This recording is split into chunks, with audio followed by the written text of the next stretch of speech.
Thank you for joining me on another broadcast of Cowgirl Logic. I want to start out this program with a short 5-minute clip that I recorded while I was driving home. I just got in a few days ago from Colorado. I did a rodeo out there. Back into Texas now on my screened-in back porch. But the discussion came up while I was there about betrayal. And as I was driving, you got 2 days of driving and you have a lot of time to think. And so I did this little 5-minute video about betrayal. And I want to go into it deeper because betrayals are not just, it's a horrible thing to have to go through. But if we understand that it is a test of whether we're ready to go on to greater maturity and be able to carry greater authority in our lives, or we're still immature and we're not capable of handling more authority because we're too in protection mode, protecting of ourselves. Betrayals are an opportunity to go higher. Listen to this, watch this. Even the baby coon is in on it also. And I'll be right back. Hey, I just wanted to talk this morning early. I'm driving home from Colorado and I've been on the road since, before 5 o'clock this morning. Trying to get as many miles behind me as I can before the heat really hits. And Skeeter is actually really wanting to play. Betrayals. Dealing with betrayals. We need to start having a different look at betrayals. I'm not saying you're ever going to like it. You're never going to like it. And none of us want to sign up for a bunch of betrayers in our camp. But the point is, when you realize that going through betrayal is something to discern if you're ready to go on for deeper places and more with God. Because if you can't stand betrayal, if betrayal crumbles you on the inside, whether or not, say for instance, you've been betrayed and you just can't let that offense go, then there you are. You're dead in the water right there. You're not going to go on with God. I don't care how right you were and how wrong they were. If you don't forgive, release it, you're wrong. You're wrong too, and you're dead in the water. You're not moving forward anymore. So it can kill whatever motivation that God planned, the destination that God planned for you. And also then, when you do handle betrayal, it does something on the inside of you that you make a choice of whether or not you're going to let people in your camp that aren't with you. They're there for a season, but when it gets rough, they're gone. Or when something gets offered to them, they'll sell you out, or things like that. When you can go through that, and you've made the choice. Hey, there's no going back.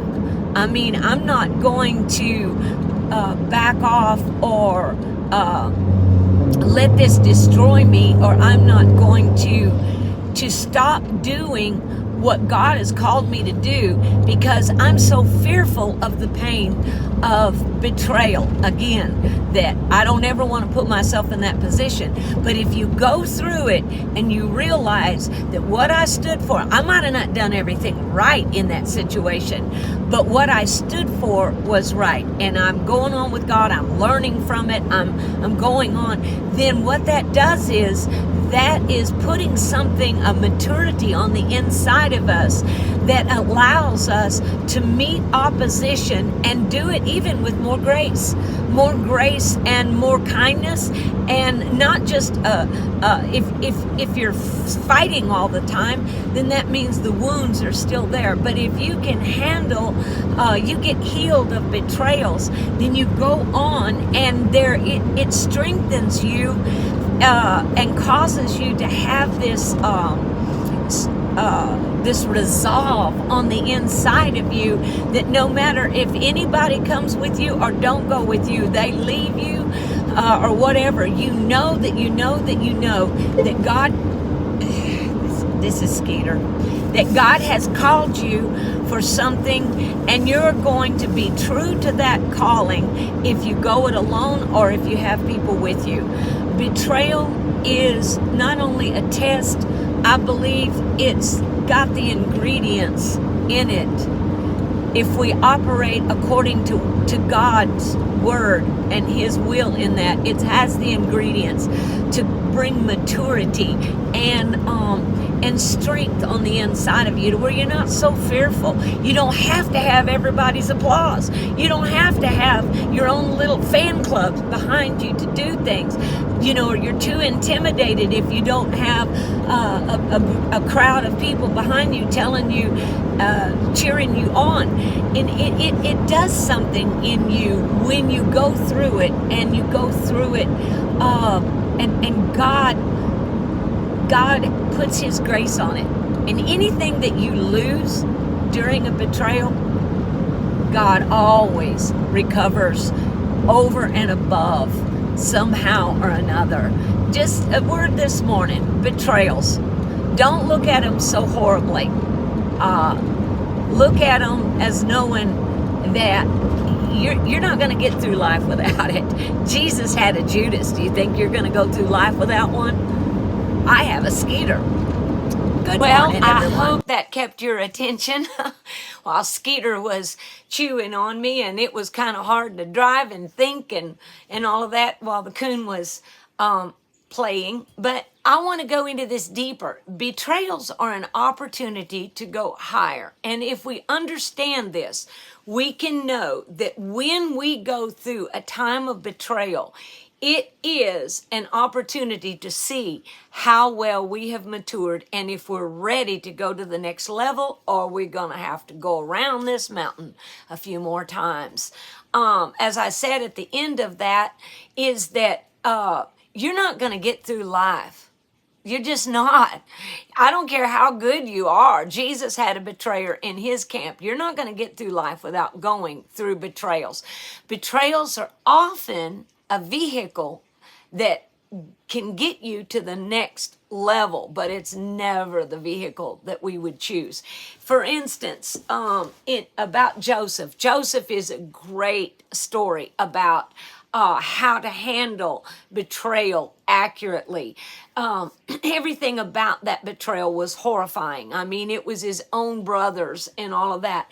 But Joseph had to get to Egypt to fulfill his calling in life and his destiny, which was to protect the world, basically that whole known world, from starving to death, because it had to be a man of God that could hear the prophetic word of the Lord about what was to come, and have the administrative qualities about him to handle it and to plan for that 7-year famine. And so and the idea that the reason why his brothers betrayed him is because of his own immaturity. What do they say? He was about 19 at the time, Joseph was. And he would get these dreams from God that his brothers was going to bow down to him, and even his mom and his dad was going to bow down to him. And of course, he would take it out there and broadcast it, and it just chapped their hide. I mean, and so there's a place in there to where one of the brothers says, let's just, throw him in this pit. And they ended up, selling him to slave traders. And they said, very cruel. Let's just see where where these dreams lead him. In other words, they were trying to obliterate his destiny. That if these dreams were accurate, they didn't like the idea of them bowing down to younger brother. So they were wanting to derail his destiny. And this is a huge point about betrayals. Many times betrayals come into our life for the purpose of the enemy trying to derail our destiny. But I will tell you this, absolutely nobody can take your destiny away from you. The only person that can change your destiny is you.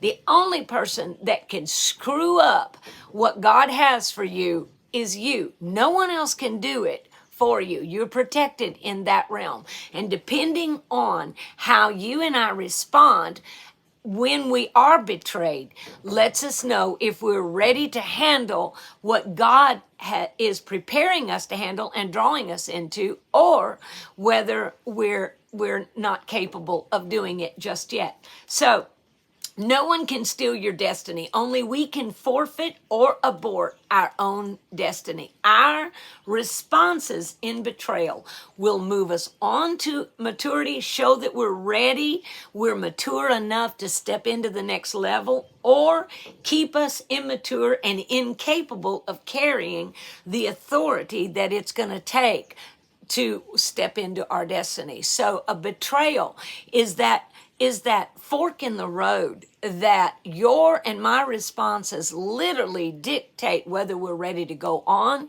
or not. And so in Joseph's case, you'll remember that, the betrayal was horrible. Not only was it all of his brothers, while he was crying out to them for mercy, they denied it and sold him into slavery. So Joseph, the coat of many colors, everything, he was going to inherit everything. And his daddy was mega, mega rich. And Joseph was going to get, if not all, the greatest portion of it. Okay. He definitely was going to get the biggest portion. And so when they sold him into slavery, they stole from him his inheritance. They tried to steal it from. They stole that earthly inheritance from his father, from his earthly father, from him. Not only that, they stole his name. When he gets sold into slavery and he's up on that chopping block, I was calling it, that sales block, to where they're auctioning block, that they're auctioning off these slaves. They're checking their teeth. They're standing up there naked. They're checking their teeth. It's absolutely horrifying. They have no family name any longer. And they stole everything from him. But he held on to his integrity in what he believed in his what walk he had with God. He held on to it. And so he began to move and learn how to administrate Potiphar's house, which was a farm, and he had a place in government. And Potiphar was a well-off, very wealthy man. So he ended up being promoted all along to where he handled everything in Potiphar's house, all the crops, all the livestock, all of his household, his businesses. He handled everything. So he was learning how to administrate and handle businesses. Then in drops another betrayal. The enemy is trying again. Okay, so let's accuse this guy of rape. Well, first, let's get him into sexual sin so that we can cause him to not be capable of handling the destiny. Let's start compromising him, because that's exactly what that is. Sexual sin, in that case, committing adultery and all of that, was satisfying his own self instead of sticking to what he is entrusted with. So it is a compromise. And you know what? They do that all the time in governments and everything. If they can get someone in government to compromise himself sexually, they own him. They own him, because you compromise. When you do that, when you set yourself, you begin to compromise in that way, you also compromise your calling. You just don't compromise that moment. You compromise your calling, and it's more than that moment. Well, anyway, Joseph handled it accurately, all right? And so he passed another test. But then instead of getting rewarded like you would think would happen or should happen, he doesn't get rewarded. What he does is he gets slandered, he gets lied about, and she got her hide chapped because she was rejected by him. And so she started crying rape. And in those days, it would have cost him his life. They would have took his head off, not even a second thought about it.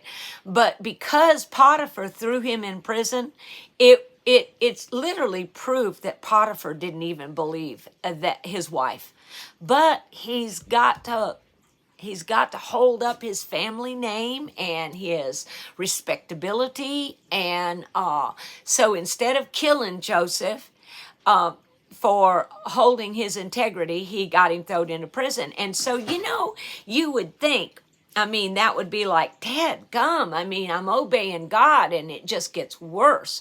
And it feels like, in a moment like that, it has to feel like that God betrayed you.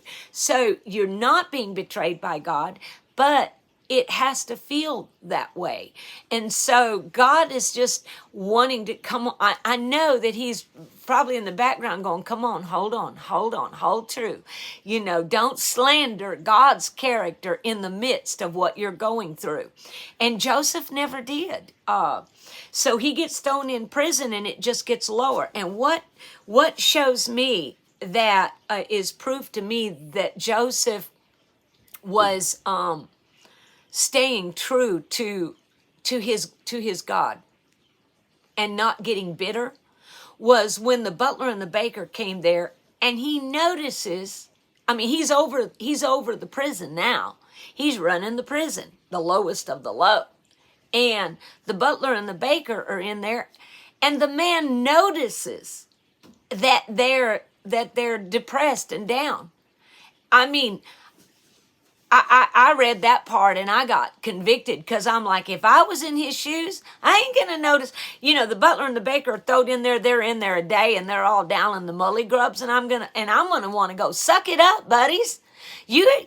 I've been betrayed by my family. I've been thrown in a pit. I've been sold into slavery. I lost my inheritance, lost my name. I am a wealthy man back there, but it's all been stolen from me. And then I held on to my integrity, and I end up here in this pigsty of a prison, and you're depressed?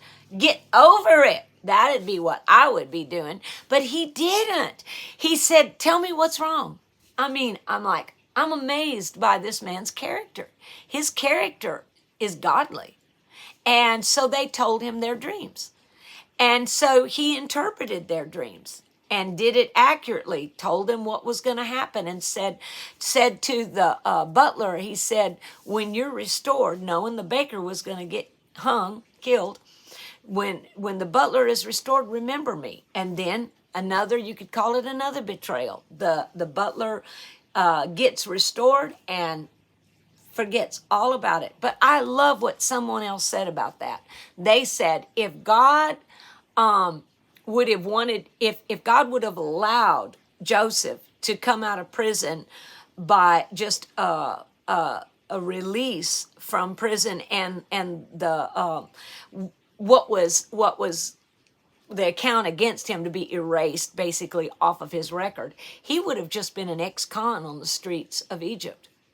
That wouldn't have been any good. He'd have been thrown out in the street with not a dime to his name. And so God can't let that happen. So he keeps him in prison a couple more years. And the rest of the story is in one day. In one day, he goes from the prison to the palace. That's been in lots of sermons. But he wouldn't have done that. And then he is handling the entire nation, the greatest nation at that time on the face of the earth, Egypt. He is over everything under Pharaoh alone. He handles everything. Why is he capable of doing that? Well, not only has he had the physical training of their customs and the way that their economy works, and the way that their agriculture system works, the way their government works, everything else. Not only that, but he has learned to trust God and hold on to integrity in extreme opposition and opportunities to compromise, and he did not do it, and thankful for it. So let me go to another betrayer here, or betrayal. David is another betrayal. He was betrayed really multiple times. I mean, King Saul, he loved him as a father. King Saul tried to kill him. He was betrayed by his own wife, Michal. His own father didn't even send him in from the field when Samuel came and said, bring all your sons in. And he goes, let's leave that one out there. You know, that's a betrayal. I mean, that's like, you ain't worth calling into the house for this prophet. And so he'd gone through a lot of rejection and a lot of betrayals. But what was, let me just turn here and get this ready. What was David's responses to this massive betrayal when Absalom, his own son, was out to kill his dad, take over the throne? He wanted that throne, and he spent years sucking up to the people and acting all like he cared about them. And he'd stand at the gates and go, oh, what is your case that my dad, the king, is not listening to? If I were king, I would be dealing with this. And the Bible says that it says in 2 Samuel chapter 15, the end of verse 12, it says, and the conspiracy was strong, for the people increased continually with Absalom. And so he's just sorry, you know what? That's what I think. But anyway, okay, David's response. What is your response when you go through a betrayal? The people that are in the betraying side of it, and the people that are weak enough to listen to a betrayal, what are they going to do? They are the people that is slandering your character, and they're spreading the gossip. Even if they're not a part of the original betrayal, they're spreading the gossip of the slandering. And in 2 Samuel chapter 16, there was a man that began to slander. I don't know how to say the guy's name. Zeruiah. Anyway, this guy had a bone to pick about, David. I mean, there always is somebody. It doesn't matter how good of a leader you are. There's going to be people that can't see beyond their nose as to what you're doing. And so this guy was following David as he leaves out of the city. He's following him on the hillside, cussing him and slandering him and everything. And Abishai, forgive me for saying these names all wrong, especially if you're a Hebrew scholar, please forgive me and give me grace, okay? And Abishai says, why should this dead dog curse my Lord? Let me go over, I pray thee, and take off his head. I like that. And David said to him, he said, behold, my son, which came forth out of my own bowels, seeks my life. How much more may this Benjamite do it? Leave him alone. Let him curse. He says, for maybe the Lord has bidden him to do this. And this is the verse I'm getting to, verse 12. It may be that the Lord will look on my affliction, and the Lord will requite me good for this cursing this day. Wow. He trusted God. So when everything is being said bad about you, do you retaliate? No. Keep your mouth shut. Oh, that's so hard. It's so hard to do. But keep your mouth shut. Don't retaliate. When somebody is trying to tear down your reputation and your character, you want to retaliate by tearing down theirs. Don't do it. Don't do it. It's part of the test. Also, David's response to his place and position being taken from him. When Absalom wanted his place as king, what was David's response? I'm going to fight at the door of the palace, to preserve this my position in the name of the Lord, of course. No, David just walked away. And it's like this. Remember the time that King Solomon was brought these two women. They were both prostitutes, I think, and they both had babies, but one of them accidentally rolled over and smothered her baby in the night. So when she realized that, she put the dead baby next to the other woman, and she took her baby and she said it was hers. And the other woman said, no, it's not hers, it's mine. And so they bring this to Solomon, and he has no idea whose baby is who. So what does he do? He said, I tell you what we'll do. Bring me a sword in here. Let's cut this baby in half, and we'll give each one of you half of the baby, knowing that the real mother is going to sacrifice the ability to possess her own child for the sake of the child's life. And when the real mother screamed out and said, no, no, no, give the baby to her, the other one was like, yeah, let's do this. And give the baby to her, Solomon said, it's her baby. It's her baby. Give the baby to her.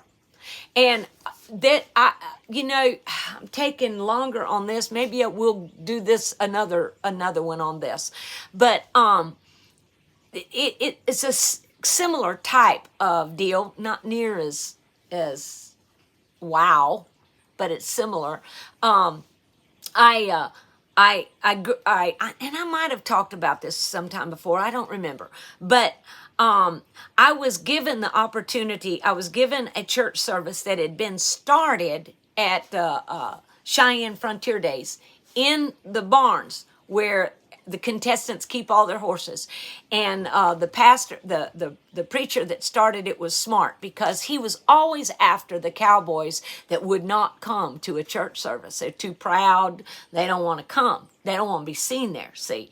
And so he started having it in the barn in the mornings when they would be coming and feeding their horses, so that they would be able to, and it worked. The cowboys would hang around, on the panels and stuff, and just, acting like they're just there feeding their horses and watching him eat, when really they're wanting, God is drawing them in, and they're getting drawn into the Lord. And by the time Glenn Smith, stopped going there and doing that, he handed that service over to me.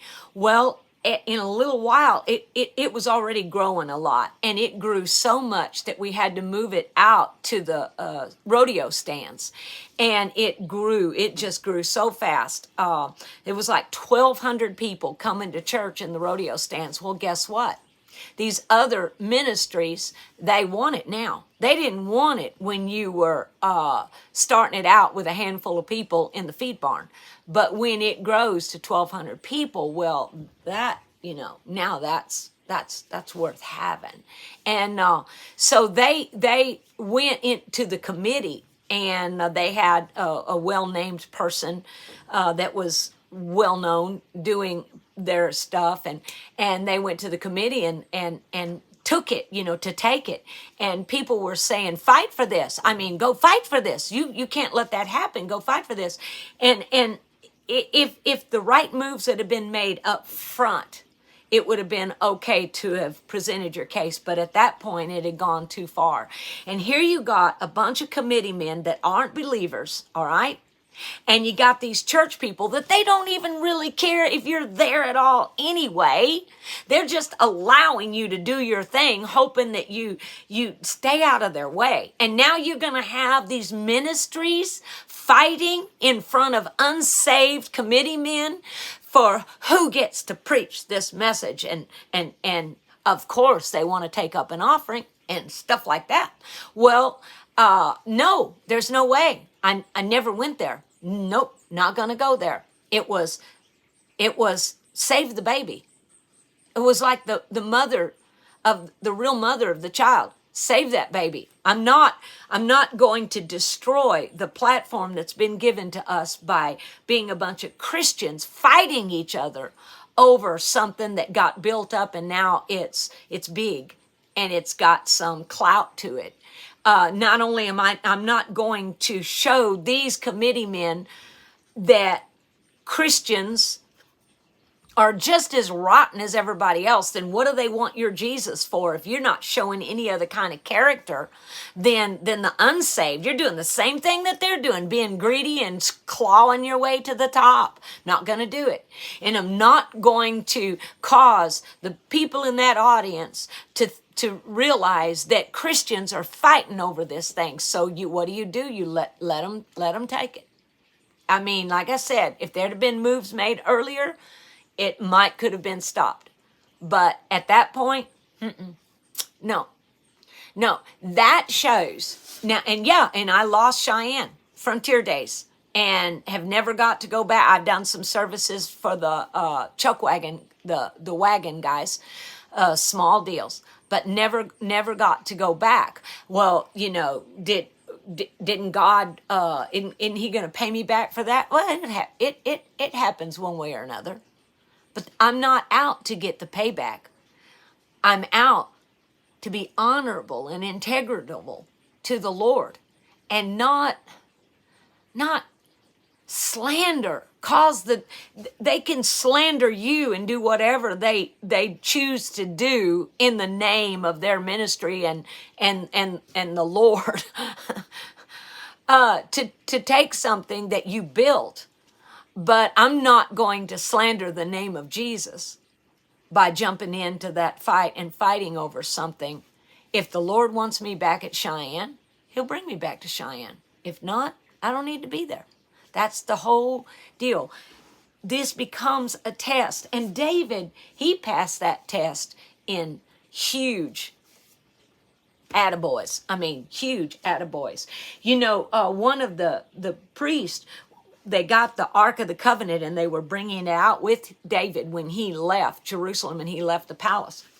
And David said his response was, take the Ark back. What does that mean? That means David would rather, he was protecting the nation. That ark didn't belong to him to protect his platform. That ark belonged to the nation to protect the nation. He said, send it back. And he said, if God wants me, if he wants me to retain this position as king, He'll bring me back. And if He doesn't bring me back, so be it. I only want to be where God wants me to be. And that was the perfect response. You know, I'm really out of time, so I'll pick this up on another program. I hope you enjoyed it, and there's more to say about betrayals. I'm telling you, there are opportunity in the midst of all that pain and turmoil and chaos. It's an opportunity to grow in God. God bless you.